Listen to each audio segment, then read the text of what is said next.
Technology is awesome, isn't it? Not that technology. I'm talking about the revolutionary technology invented hundreds of years ago called the printing press. Dude, that looks old. Oh, it's old. 600 years old. Before Gutenberg's printing press, if you wanted a book, someone had to copy it by hand. Only the richest people in the world could afford to buy books. Most people didn't have access to creative work at all. But the printing press changed all that. For the first time, mass production of books became possible, and big ideas could spread fast. An author could finally reach a mass audience, but also, for the first time, an author's life's work could be copied and sold by anyone with a printing press. Does that seem fair? No way. So, in 1710, the British government passed the Statute of Anne. No unauthorized copying of a book for 14 years, with the option to renew for another 14. By the way, unauthorized means without permission. So authors had time to earn some money from their work before it fell into the public domain. The idea was to encourage them to keep writing, which means even more creativity. Nice, huh? Nice. Fast forward 60 years. When it came time to write the Constitution, guess what?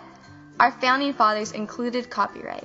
To promote the progress of science and useful arts by securing for limited times to authors and inventors the exclusive right to their respective writings and discoveries.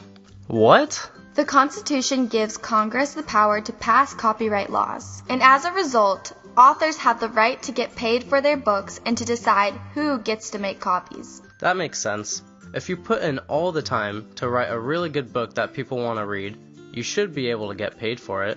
And printing books was just the tip of the iceberg. Now I'm talking about your phone. In almost 600 years since Gutenberg's printing press, copying technologies have advanced from copy machines to tape recorders all the way to the internet and your phone. It's easier and easier to copy and distribute creative work all the time. And it's no longer just writings. Today, all it takes is just a few clicks to copy everything from music to video to software. In a world where copying is so easy, we still look to copyright to keep the creativity flowing. So what does this mean for me? What does it mean for you? For starters, it means you get a lot of control over your own work. When you make something, a story, photo, novel, poem, song, video, dance, Instapic, tweet, app, video game, even the doodle you drew on your napkin at lunch. Sweet. If it involves creativity and is written down, recorded, or saved, then it's protected by copyright, and in general, you get to decide who can make copies, distribute copies, display or perform the work in public, and make spin-offs. We call these derivatives. Like when a book is made into a movie or characters from a movie are made into action figures. You don't have to be a famous singer or artist. Copyright applies to you whenever you make something, whether you choose to share it with other people or not. This also means you can't just take someone else's creative work, like a song or movie or computer program, and post it online for everyone to download.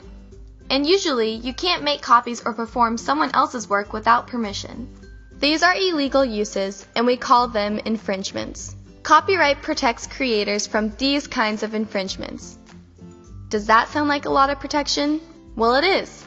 But copyright has some important limits built into it that also aim to encourage creativity. First of all, not everything is covered by copyright. Copyright does not protect facts and ideas. Facts and ideas are free for everyone to use. Same with government documents that include websites, videos, even pictures from outer space. No copyright on those. Second of all, copyright isn't just a one-way street protecting authors. It also protects reasonable uses of copyrighted work without permission. This is called fair use, and we think it's so important it needs a video of its own. Third, remember how the Constitution talks about giving rights for limited times? Eventually, copyright expires, and all creations become part of the public domain, where they are free for everyone to copy and share. In a world where technology makes it super easy to publish and share our creative work, it's more important than ever that we respect each other's creativity. Our online communities work best when we are free to express ourselves, and we can trust that those expressions are protected, with limits of course. So, a big thank you to technology and copyright and everything else that encourages free expression and creativity. What are you going to create next?